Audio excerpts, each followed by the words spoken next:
अस्सलाम वालेकुम स्टूडेंट्स।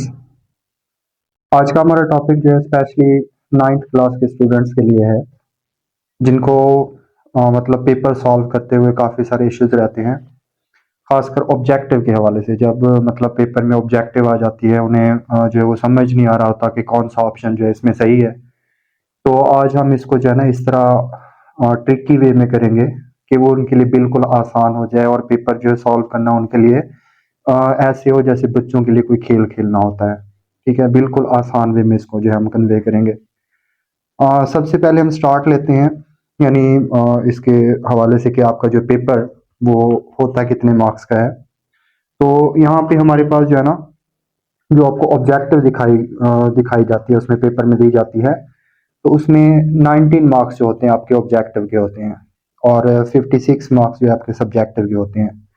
तो स्टूडेंट का ज़्यादातर फोकस जो है ना वो इसी चीज़ पे होता है कि हम सब्जेक्टिव को अच्छे से कर लें ताकि हम पास हो जाएं। तो हमारा टारगेट पास होना नहीं होता, हमने ये नंबर गेम है और इसमें स्टूडेंट्स की ज़्यादातर कोशिश रहती है कि वो दूसरों से बढ़ के नंबर ले। ठीक है, मतलब आगे अपने फ्यूचर में वो कुछ कर सके। तो आज हम उनके लिए वो ग्रामर के टॉपिक जो है ना यहाँ पर डिस्कस करने वाले हैं, ताकि उनको इस तरह के कोई भी मसाइल हों तो सारे उनके वो हल हो जाएं। अब इसमें होता इस तरह है कि आपको 19 जो है ना वो ऑप्शन दिए जाते हैं, यानी ऑब्जेक्टिव पेपर जो है उसमें 19 होते हैं आपसे जो वो पूछे जा रहे होते हैं। उसमें पहला जो होता है पार्ट वो होता है आपका करेक्ट फॉर्म ऑफ वर्ब के हवाले से, यानी उसमें आपने जो है वो करेक्ट फॉर्म जो है वो यूज करनी होती है वर्ब की। 5 मार्क्स का ये क्वेश्चन होता है आपका ऑब्जेक्टिव में। उसके बाद सेकंड होता है आपके पास, इसमें आपने करेक्ट स्पेलिंग जो है ना वो करने होते हैं, मतलब जो आपको वर्ड दिए होते हैं आपने उनमें से ऐसा वर्ड सिलेक्ट करना होता है जो करेक्ट स्पेलिंग के साथ हो। उसके बाद आपको नेक्स्ट क्वेश्चन जो है वो दिया जाता है सैनोनिम के हवाले से, उसमें सैनोनिम या एंटोनिम पूछ लिए जाते हैं, तो वो भी आपका होता है 5 मार्क्स का। और उसके बाद लास्ट क्वेश्चन, ये चैप्टर के अंदर जो ग्रामर का सेक्शन दिया होता है, ये क्वेश्चन आपका वहां से आता है और ये भी होता है आपका 5 मार्क्स का। तो आज हमने इसमें 1 बाय 1 इनको जो है ना वो सॉल्व करना है। अब हमारे पास ऊपर जो है ना बबल शीट भी दी जाती है, या अलग से पेपर में आपको जो प्रोवाइड की जाती है। तो उसमें जो ऑप्शन आप यहाँ पे आपको लगता है कि सही है, जो आप यहाँ से सिलेक्ट करते हैं, तो वही ऑप्शन वहाँ पे आपने फिल भी करना होता है। उसका जो बबल होता है उसको आपने फिल करना होता है, और फिल करने का ये तरीका है कि आपने उसको कंप्लीटली फिल करना है, पार्शली फिल नहीं करना। ठीक है, अगर इस तरह करेंगे तो गलत कंसिडर होता है। इसी तरह अगर आप उसमें जो है ना एक से ज्यादा ऑप्शन को टिक या क्रॉस करेंगे तो वो भी गलत होता है। अब जिसमें हमारे पास फर्स्ट ऑप्शन है ऑब्जेक्टिव में क्वेश्चन, जैसे कि मैंने आपको बताया, choose the correct form of verb.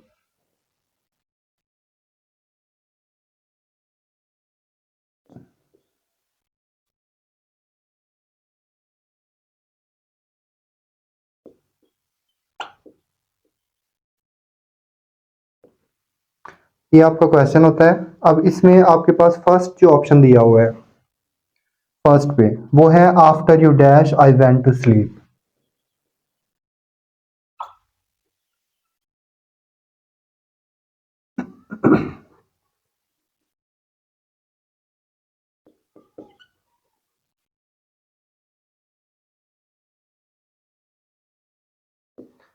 ये आपके पास ये दिया हुआ है यानी सेंटेंस, और इसको हमने सॉल्व करना है, जिसके उसने ऑप्शन दिए हुए हैं। आपको उसने ऑप्शन ए दिया है लीव, ऑप्शन बी है हैव लेफ्ट,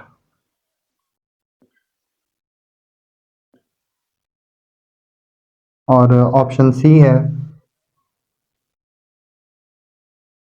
लीव, और ऑप्शन डी है हैड लेफ्ट।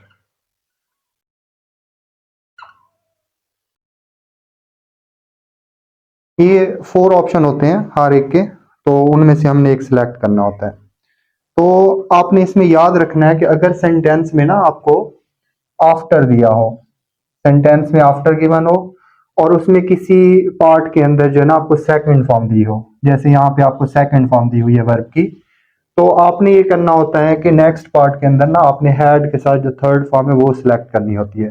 तो इनमें देखें आपके पास ये लास्ट वाला ऑप्शन है हैड लेफ्ट, तो यही आपने इसके अंदर मेंशन करना है। आपने याद रखना है कि अगर सेंटेंस में आफ्टर है, दूसरे पार्ट में सेकंड फॉर्म है, तो आपने ब्लैंक में हैड के साथ थर्ड फॉर्म का इस्तेमाल करना है।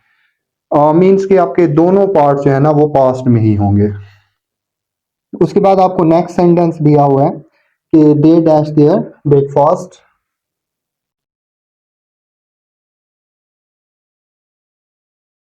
दे dash their breakfast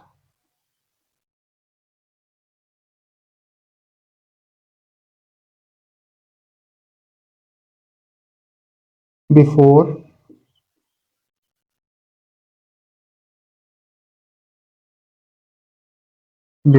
they washed their hands.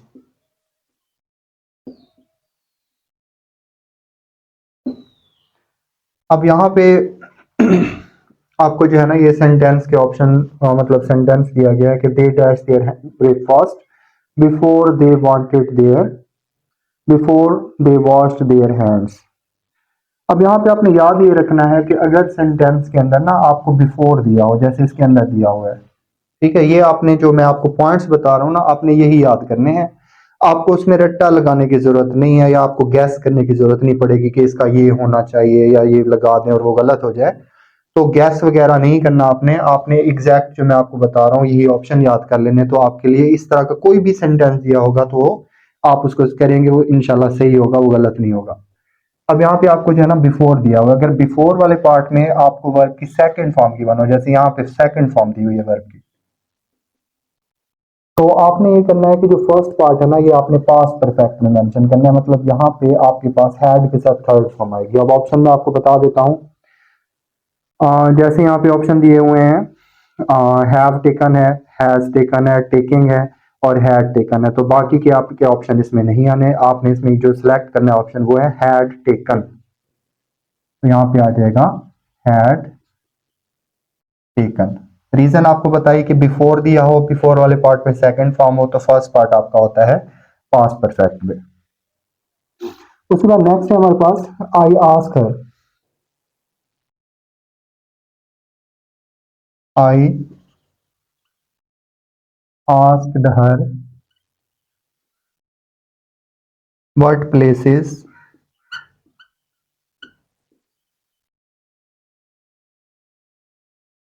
She dash in Europe.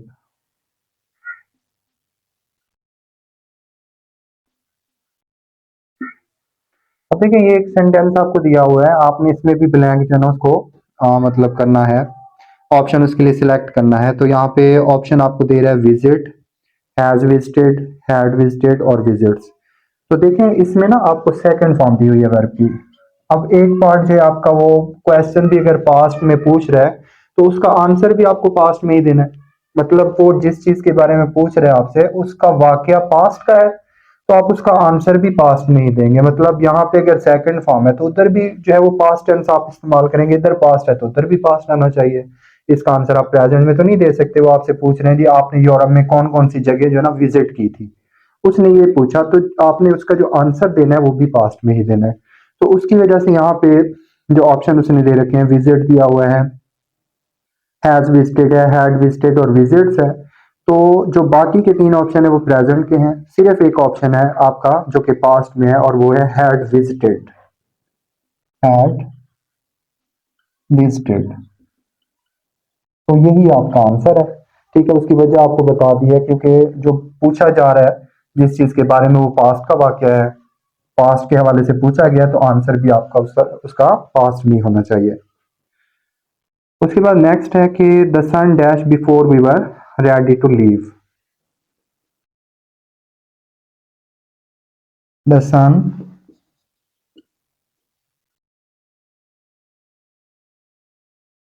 Dash before we were ready to leave.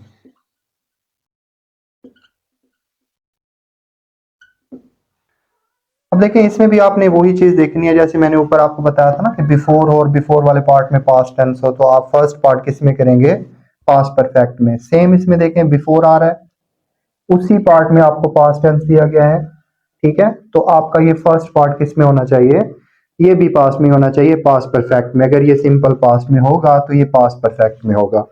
तो इसके ऑप्शन दिए हुए हैं आपको, राइज दिया हुआ है, रोज दिया हुआ है, इसके अलावा हैज राइजन दिया गया है और हैड राइजन दिया गया है। तो इसका आपका लिखना है हैड राइजन, हैड राइजन। अच्छा भी नेक्स्ट है हमारे पास, the bus dash before we stepped out. Number 5, the बस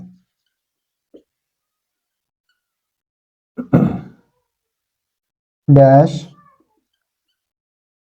बिफोर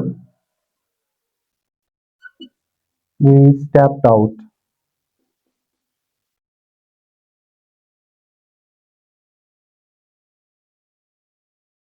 अब देखें सेम पैटर्न चलता आ रहा है, सेंटेंसेस मुख्तलिफ हैं लेकिन हमें क्लू सेम मिल रहा है। जैसे हमने पढ़ा, देखें अब एक चीज हमने समझ ली, अगले दो ऑप्शन हमारे लिए आसान हो गए। अगर हम इस चीज को समझ कर करेंगे तो ये चीज हमारे लिए बिल्कुल आसान हो जाएगी। अब देखिए हमने ये पढ़ा इसमें कि अगर बिफोर दिया हो और उसमें सिंपल पास्ट हो तो फर्स्ट पार्ट जो है आपका पास्ट परफेक्ट में होता है। इसी तरह यहाँ भी आपका वही चीज आप देख रहे हैं कि बिफोर है, सिंपल पास्ट है तो पास्ट परफेक्ट आएगा। इसमें बिफोर दिया हुआ है, सिंपल पास्ट है, सेकंड फॉर्म दी हुई है आपको वर्ब की, तो ये भी किस में होगा, पास्ट परफेक्ट में। तो इसका इसकी जो ऑप्शन है वो देख लें कि हैव स्टॉप्ड है, हैज स्टॉप्ड है, इज स्टॉप्ड है और हैड स्टॉप्ड है।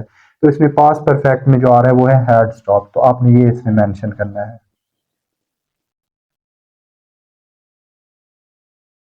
ठीक है जी। अब देखिए 5 मार्क्स का ये क्वेश्चन था, आपने इसको अगर इस तरह करेंगे, इस तरह अगर आपने इसको किया तो ये आपके लिए बिल्कुल क्या हो जाएगा, आसान हो जाएगा और इसमें कोई भी मार्क आपका नहीं कट सकता।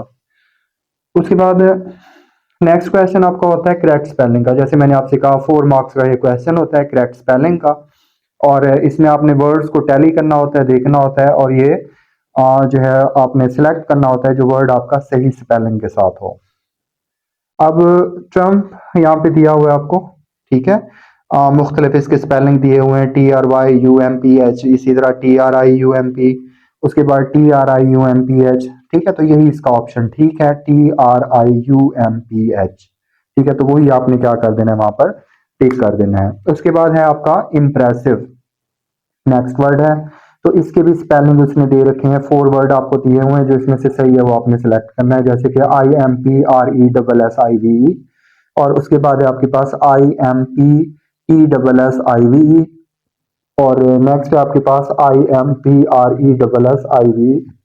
तो यही ऑप्शन आपका जो सही है, IMPRESSIVE, इम्प्रेसिव मतलब मुतासर कौन। उसके बाद है आपके पास ट्विस्टेड। अब इसके भी उसने 4 वर्ड दे रखे हैं, मुख्तलिफ स्पेलिंग दे रखे हैं, तो इसका सही ऑप्शन है TWISTED, ट्विस्टेड। उसके बाद है आपके पास इम्पोस्टर।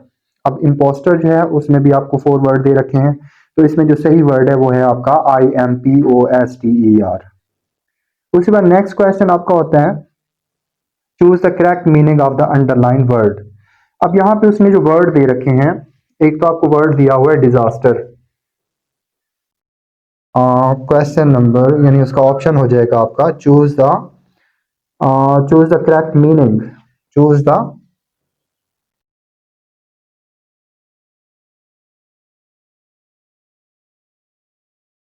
Correct meaning. अब इसमें जी हमारे पास वर्ड है डिजास्टर, फर्स्ट पे आपको दिया हुआ है ये, इसका ऑप्शन नंबर हो जाएगा पेपर पैटर्न के हिसाब से ऑप्शन नंबर 10, क्योंकि करेक्ट स्पेलिंग वाला हम कर चुके हैं वर्बली, और यहाँ पे हमारे पास आ रहा है यानी ऑप्शन नंबर 10, और इसका है डिजास्टर।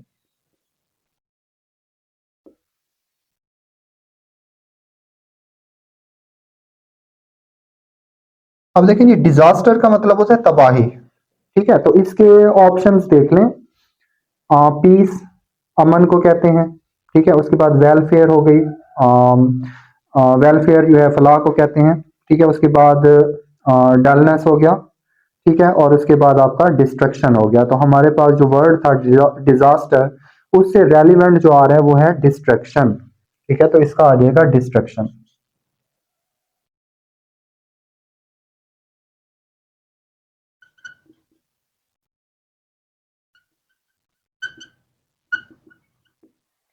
ठीक है जी, नेक्स्ट है हमारे पास इम्पोस्टर। ठीक है, जिसका ऊपर करेक्ट स्पेलिंग भी पूछे गए थे। तो इसका है जी, इम्पोस्टर कहते हैं दगाबाज को। ठीक है, दगाबाज, धोखा देने वाला, ठीक है, इस तरह चालबाजी करने वाला। तो इसका जो ऑप्शन दिए हुए हैं वो है विजिटर, गेस्ट, एक्टर और लायर। तो इसमें लायर होगा। ठीक है, लायर यानी झूठा। तो इसका आपके पास आ जाएगा इम्पोस्टर का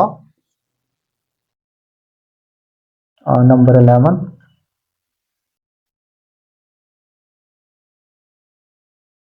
इसका है जी आपके पास इम्पोस्टर, और इम्पोस्टर का आएगा लायर। ठीक है, ये इसका आंसर है। उसके बाद नेक्स्ट है हमारे पास नेव। ठीक है, नेव जो है ये हम कहते हैं बदमाश को। ठीक है, बदमाश, विलन टाइप। ठीक है, तो इसका आपने करना है, नेक्स्ट वर्ड आ जाएगा आपका 12। ठीक है, और इसका है आपका नेव।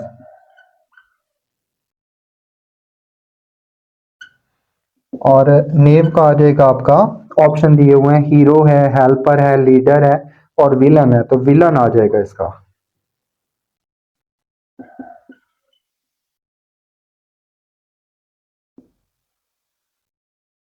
अच्छा जी, उसके बाद लास्ट में जो इसके बाद दिया हुआ है आपको, यानी नंबर 13 पे इम्प्रेसिव, ये भी ऊपर पूछा गया था आपसे। तो बाद ऐसे भी आपको वर्ड्स मिल जाते हैं। देखें, अब यहाँ पे आपको हेल्प हो रही है, दो वर्ड उसने ऐसे निचले क्वेश्चन में दे रखे हैं जो ऊपर पूछे गए हैं स्पेलिंग। तो अगर स्टूडेंट जो है ना वो मतलब चालाक है तो वो इस चीज को भी देख सकता है। ठीक है, अब इसके मुताबिक देखें, दो वर्ड आपको जो ऊपर करेक्ट स्पेलिंग में दिए गए थे ना वो उसने नीचे भी दे रखे हैं। तो यहाँ से देख के भी वो अंदाजा लगा सकता है कि कौन सा आंसर आना चाहिए। ठीक है, तो इस तरह भी हेल्प हो जाती है बाज दफा। अब यहाँ पे जी नंबर 13 पे है इम्प्रेसिव।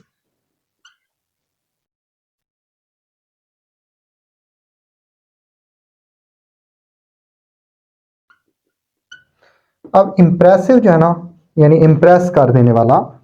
तो इसका आ जाएगा आपका, एक तो दिया हुआ है ऑर्डिनरी, एक है डल, एक है रिमार्केबल और एक है इनसिग्निफिकेंट। तो इसका आ जाएगा रिमार्केबल आंसर में।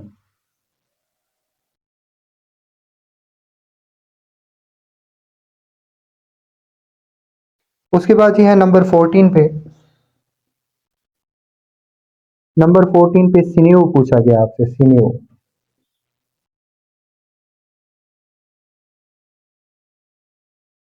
यानी जिस्मानी तौर पर मजबूत।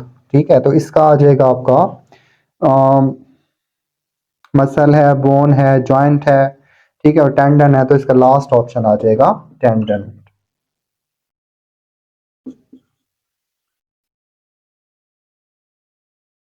तो इस तरह ये भी आपका जो है ना 5 मार्क्स का होता है, जिसमें आपसे सैनोनिम या फिर एंटोनिम पूछे जाते हैं।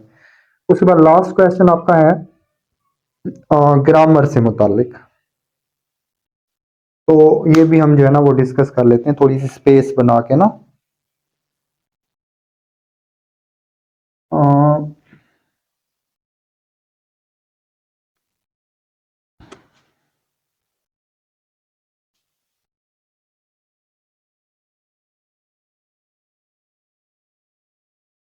अच्छा जी, अब इसमें हमारे पास जो है ना फर्स्ट पे दिया हुआ है, ये हमने सेलेक्ट करना है according to grammar. Choose the correct option according to grammar.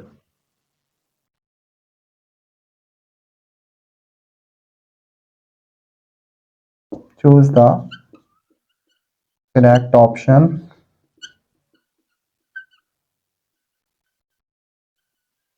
According to grammar. अब जो यहाँ पे फर्स्ट दिया हुआ है आपको कि we go to the garden dash plant trees. अब यहाँ पे उसने ऑप्शन दे रखे हैं एंड येट सो बट। ठीक है, तो हम यहाँ पे ऑप्शन जो है मेंशन कर लेते हैं। ये हमारे पास है नंबर 15। हम यहाँ पे ट्रांजिशनल डिवाइस है ना उसको सिलेक्ट करने जा रहे हैं कि कौन सा आना चाहिए।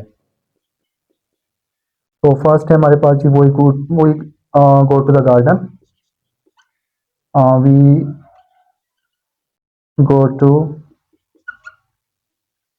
the garden dash plant trees। अब देखें जी, प्लांट पौधे को भी कहते हैं लेकिन प्लांट पौधे लगाने को भी कहते हैं। ठीक है, मतलब ये नाउन भी होता है और वर्ब भी होता है। यहाँ पे ये एज अ वर्ब जो है ना इस्तेमाल हो रहा है, प्लांट ट्रीज मतलब पौधे लगाना या दरख्त लगाना। अब यहाँ पे आपके पास ऑप्शन दिए हुए हैं and yet so but, and yet so but. जब आप जो है ना किसी चीज में इजाफे की बात कर रहे हो, ठीक है, मतलब एडिशन की बात कर रहे हो, तो वहां पे हम एंड का इस्तेमाल करते हैं। जैसे यहाँ पे बता रहे हैं कि हम बाग में गए और पौधे लगाए। ठीक है, हम बाग में जाते हैं और पौधे लगाते हैं, मतलब ये प्रेजेंट में दिया हुआ, वही गो टू द गार्डन, हम बाग में जाते हैं एंड प्लांट ट्रीज। ठीक है, और पौधे वगैरह जो वो लगाते हैं, तो इसका आ जाएगा आपका एंड। नेक्स्ट है हमारे पास she was tired dash she did not give up on her work। जब आपका किसी काम में तजाद पाया जाता हो, मतलब उसमें जो है ना आप फर्क बयान करना चाह रहे हो, तो उसमें फिर हम यूज करते होते हैं बट। अब जैसे उसने कहा कि शी वाज टायर्ड, वो थकी हुई थी। अब देखा जाए तो जो थके हुए वो तो रिलैक्स करते हैं ना, लेकिन यहाँ पे क्या कहा जा रहा है कि शी वाज टायर्ड, वो थकी हुई थी। Dash she did not give up on her work, लेकिन उसने अपना काम तर्क नहीं किया, उसने अपना काम नहीं छोड़ा। ठीक है, तो यहाँ पे आ जाएगा लेकिन, क्योंकि उनमें क्या पाया जाता है, फर्क, तजाद पाया जाता है, तो यहाँ पे हम यूज करेंगे बट। तो ये हमारे पास है नंबर 16। तो इसका है जी कि she was tired, she was tired, she was tired dash she did not, she did not give up on her work. अब इसमें देखा जाए तो आपको जो ऑप्शन दिए गए हैं and yet so and but, तो मैंने कहा कि यहाँ पे क्या आना चाहिए, बट आना चाहिए। उसकी आपको वजह बताई है, क्योंकि इसमें दो कामों में क्या पाया जा रहा है, तजाद पाया जा रहा है, फर्क पाया जा रहा है, लिहाजा यहाँ पे हम क्या करेंगे, बट का इस्तेमाल करेंगे। उसके बाद नंबर 17 है dash Indus is the largest river in Pakistan. ठीक है, तो इंदस मीन्स दरियाए सिंध, और इसके लिए हम दी का वर्ड जो है वो यूज करेंगे, the Indus is the largest river in Pakistan. उसके बाद नेक्स्ट है कि he is the tallest in the class. अब यहाँ पे पूछा गया जी आपसे, नंबर 18 है, नंबर 18 में कि ही इज द टॉलेस्ट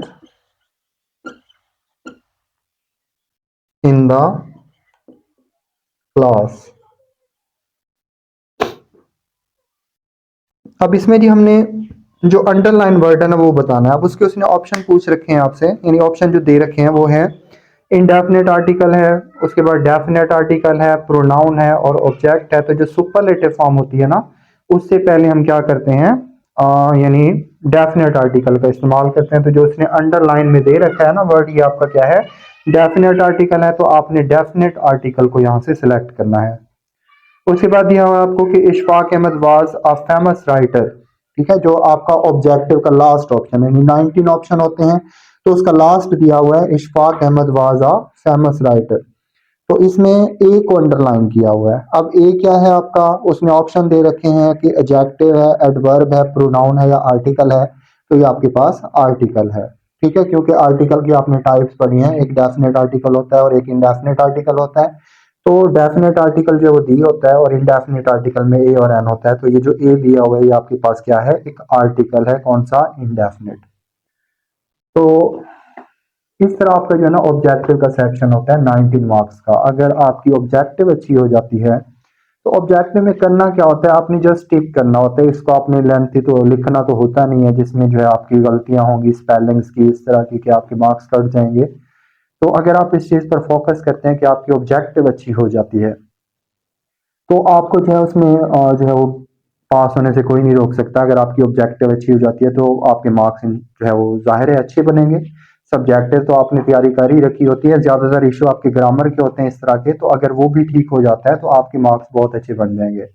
तो आपने कोशिश यही करनी है कि हमारे ये फर्दर जो लेक्चर चलेंगे इस हवाले से, हमने इसको लेकर आगे चलना है, डिस्कस करना है डेली बेसिस पर। हमने जो है वो लेसन प्लान करना है, यानी बुक से भी हम उसको किया करेंगे और साथ साथ चैप्टर वाइज जो है वो आपकी ऑब्जेक्टिव भी चला करेगी। तो आप जो है ना वो कोशिश किया करें कि इसको नोट डाउन कर लिया करें, ताकि वो चीज़ें जो है ना, जैसे मैंने अभी पॉइंट आउट किया था कि ये वर्ड आपका किस लिए इस्तेमाल होता है, अगर ये वर्ड आ रहा है तो उसमें कौन सी फॉर्म लगानी है, तो ये चीज़ें याद करने वाली होती हैं। इसको आपने याद करना है और इंशाल्लाह आप जो है ना वो आगे इसमें टेस्ट में किसी किस्म की इस तरह की कोई मिस्टेक नहीं करेंगे। और मैं उम्मीद करता हूँ आपको ये वीडियो जो अच्छी लगी होगी। अगर आपको ये वीडियो पसंद आई हो तो इसको लाइक और शेयर जो है वो ज़रूर करें।